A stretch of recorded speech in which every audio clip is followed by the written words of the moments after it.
ಫ್ರಿಜ್ಜಿನ ಮೇಲೆ ಅಪ್ಪಿತಪ್ಪಿಯೂ ಈ 7 ವಸ್ತುಗಳನ್ನು ಇಡಬೇಡಿ. ಇಲ್ಲದಿದ್ದರೆ ನೀವು ಹಣದ ನಷ್ಟವನ್ನು ಎದುರಿಸಬೇಕಾಗುತ್ತದೆ. ವಾಸ್ತುಶಾಸ್ತ್ರದಲ್ಲಿ ದಿಕ್ಕುಗಳಿಗೆ ಹೆಚ್ಚಿನ ಮಹತ್ವವಿದೆ. ವಾಸ್ತುಶಾಸ್ತ್ರದ ಪ್ರಕಾರ ಮನೆಯಲ್ಲಿ ಇಟ್ಟಿರುವ ಎಲ್ಲವೂ ಮನೆಯ ಸದಸ್ಯರ ಮೇಲೆ ಧನಾತ್ಮಕ ಅಥವಾ ಋಣಾತ್ಮಕ ಪರಿಣಾಮ ಬೀರುತ್ತದೆ. ಆದ್ದರಿಂದ ಪ್ರತಿಯೊಂದು ವಿಷಯಕ್ಕೂ ಸಂಬಂಧಿಸಿದಂತೆ ಕೆಲವು ವಾಸ್ತು ನಿಯಮಗಳನ್ನು ಮಾಡಲಾಗಿದೆ. ಮುಖ್ಯವಾಗಿ ಮನೆಯಲ್ಲಿ ಬಳಸುವ ಫ್ರಿಜ್ಜಿನ ಬಗ್ಗೆ ವಾಸ್ತುಶಾಸ್ತ್ರದಲ್ಲಿ ಕೆಲವು ನಿಯಮಗಳನ್ನು ನೀಡಲಾಗಿದೆ. ಇತ್ತೀಚಿನ ದಿನಗಳಲ್ಲಿ ಫ್ರಿಜ್ ಪ್ರತಿ ಮನೆಯಲ್ಲೂ ಬಳಸಲಾಗುವ ಅತ್ಯಗತ್ಯ ಯಂತ್ರವಾಗಿದೆ. ಜನರು ಸಾಮಾನ್ಯವಾಗಿ ತಿಳಿಯದೆ ಅಂತಹ ಕೆಲವು ವಸ್ತುಗಳನ್ನು ಫ್ರಿಜ್ನ ಮೇಲೆ ಇಡುತ್ತಾರೆ. ಇದರಿಂದಾಗಿ ಅವರು ಭವಿಷ್ಯದಲ್ಲಿ ಹಣದ ನಷ್ಟವನ್ನು ಅನುಭವಿಸಬೇಕಾಗುತ್ತದೆ. ಫ್ರಿಜ್ನ ವಾಸ್ತು ನಿಯಮಗಳನ್ನು ತಿಳಿಯೋಣ. 1. ಜನರು ಫ್ರಿಜ್ಜಿನ ಮೇಲೆ ಔಷಧಿಗಳನ್ನು ಇಡುವುದು ಸಾಮಾನ್ಯವಾಗಿ ಕಂಡುಬರುತ್ತದೆ. ಆದರೆ ಔಷಧಿಗಳನ್ನು ಎಂದಿಗೂ ಫ್ರಿಜ್ಜಿನ ಮೇಲೆ ಇಡಬಾರದು. ಔಷಧಿಗಳನ್ನು ಅಲ್ಲಿ ಇರಿಸಿದರೆ ಅವುಗಳು ತಮ್ಮ ಪರಿಣಾಮವನ್ನು ತೋರಿಸುವುದನ್ನು ನಿಲ್ಲಿಸುತ್ತವೆ. ವಾಸ್ತುಶಾಸ್ತ್ರದ ಹೊರತಾಗಿ ಫ್ರಿಜ್ನ ಮೇಲೆ ಔಷಧಿಗಳನ್ನು ಇಡುವುದು ವೈದ್ಯಕೀಯ ವಿಜ್ಞಾನದಲ್ಲಿ ಸರಿಯಲ್ಲ. ವಾಸ್ತವವಾಗಿ ಅಲ್ಲಿ ತಾಪಮಾನವು ಅಧಿಕವಾಗಿರುತ್ತದೆ ಮತ್ತು ಅಂತಹ ಪರಿಸ್ಥಿತಿಯಲ್ಲಿ ಔಷಧಿಗಳ ಶೆಲ್ಫ್ ಜೀವನವು ಕಡಿಮೆಯಾಗುತ್ತದೆ. 2. ಬ್ರೆಡ್, ಹಣ್ಣು ಮುಂತಾದ ಆಹಾರ ಪದಾರ್ಥಗಳನ್ನು ಎಂದಿಗೂ ಫ್ರಿಜ್ಜಿನ ಮೇಲೆ ಇಡಬಾರದು. ವಾಸ್ತವವಾಗಿ ಅಲ್ಲಿನ ಬಿಸಿ ತಾಪಮಾನವು ನಿಮ್ಮ ಆಹಾರವನ್ನು ಹಾಳು ಮಾಡುತ್ತದೆ. ಅದೇ ಸಮಯದಲ್ಲಿ ವಾಸ್ತು ಪ್ರಕಾರ ಫ್ರಿಜ್ಜು ವಿದ್ಯುತ್ಕಾಂತೀಯ ವಿಕಿರಣಗಳನ್ನು ಉತ್ಪಾದಿಸುತ್ತದೆ. ಇದು ನಕಾರಾತ್ಮಕ ಶಕ್ತಿಯನ್ನು ಉತ್ಪಾದಿಸುತ್ತದೆ. ಈ ರೀತಿಯಾಗಿ ನೀವು ಫ್ರಿಜ್ನ ಮೇಲೆ ಆಹಾರ ಪದಾರ್ಥಗಳನ್ನು ಇರಿಸಿದರೆ ಆ ನಕಾರಾತ್ಮಕತೆಯು ನಿಮ್ಮ ಆಹಾರದಲ್ಲಿ ಎಲ್ಲೋ ಸೇರಿಕೊಂಡಿರುತ್ತದೆ. 3.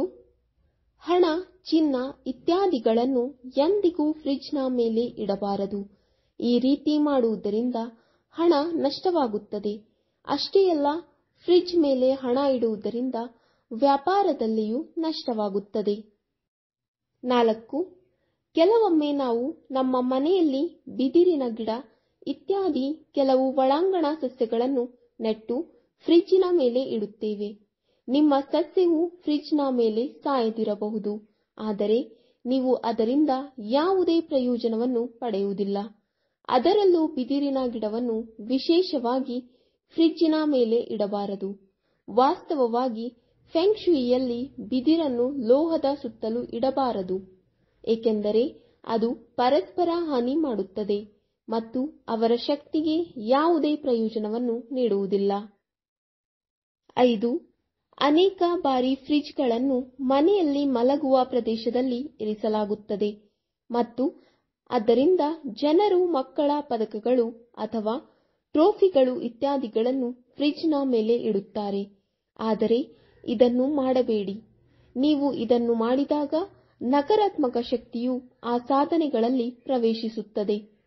ಇದರಿಂದಾಗಿ ಮಕ್ಕಳ ಮುಂದಕ್ಕೆ ಚಲಿಸುವ ಅವಕಾಶಗಳು ಗಮನಾರ್ಹವಾಗಿ ಕಡಿಮೆಯಾಗುತ್ತವೆ. ಇದರಿಂದಾಗಿ ಅವರು ಮುಂದೆ ಸಾಗಲು ಅಡೆತಡೆಗಳನ್ನು ಎದುರಿಸಬೇಕಾಗುತ್ತದೆ. ಹೀಗಾಗಿ ಮುಂದೆ ಅವರ ಟ್ರೋಫಿಗಳು ಅಥವಾ ಪದಕಗಳಲ್ಲಿ ಯಾವುದೇ ಹೆಚ್ಚಳವಿಲ್ಲ. 6. ತಮ್ಮ ಮನೆಯನ್ನು ಇನ್ನಷ್ಟು ಸುಂದರಗೊಳಿಸಲು ಕೆಲವರು ಸಣ್ಣ ಮೀನು ಅಕ್ವೇರಿಯಂ ಅನ್ನು ತಂದು ಫ್ರಿಜ್ಜಿನ ಮೇಲೆ ಇಡುತ್ತಾರೆ. ಆದರೆ ವಾಸ್ತು ಪ್ರಕಾರ ಇದನ್ನು ಮಾಡಬಾರದು. ನೀವು ಅಕ್ವೇರಿಯಂ ಅನ್ನು ಫ್ರಿಜ್ಜಿನ ಮೇಲೆ ಇರಿಸಿದಾಗ ಇದು ಮೀನುಗಳ ಬದುಕುಳಿಯುವ ಸಾಧ್ಯತೆಯನ್ನು ಗಮನಾರ್ಹವಾಗಿ ಕಡಿಮೆ ಮಾಡುತ್ತದೆ. ನಿಮ್ಮ ಅಕ್ವೇರಿಯಂನಲ್ಲಿರುವ ಮೀನುಗಳು ಫ್ರಿಜ್ಜಿನ ಮೇಲೆ ಇರಿಸಲ್ಪಟ್ಟ ನಂತರ ವೇಗವಾಗಿ ಸಾಯಲು ಪ್ರಾರಂಭಿಸುವ ಸಾಧ್ಯತೆಯಿದೆ. ಆದ್ದರಿಂದ ಅಕ್ವೇರಿಯಂ ಅನ್ನು ಫ್ರಿಜ್ಜಿನ ಮೇಲೆ ಇಡಬಾರದು. 7.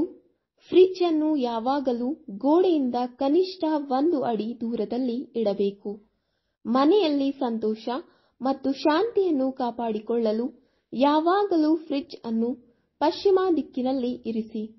ಇದಲ್ಲದೆ ನೈಋತ್ಯ ದಿಕ್ಕನ್ನು ಸಹ ಮಂಗಳಕರವೆಂದು ಪರಿಗಣಿಸಲಾಗುತ್ತದೆ. ವೀಕ್ಷಕರೇ, ಈ ವಿಡಿಯೋ ಇಷ್ಟವಾದಲ್ಲಿ ಲೈಕ್, ಶೇರ್ ಅಂಡ್ ಕಮೆಂಟ್ ಮಾಡಿ. ಮುಂದಿನ ವಿಡಿಯೋಸ್ಗಳಿಗಾಗಿ ಚಾನೆಲ್ ಅನ್ನು ಸಬ್ಸ್ಕ್ರೈಬ್ ಮಾಡಿ. ಧನ್ಯವಾದಗಳು.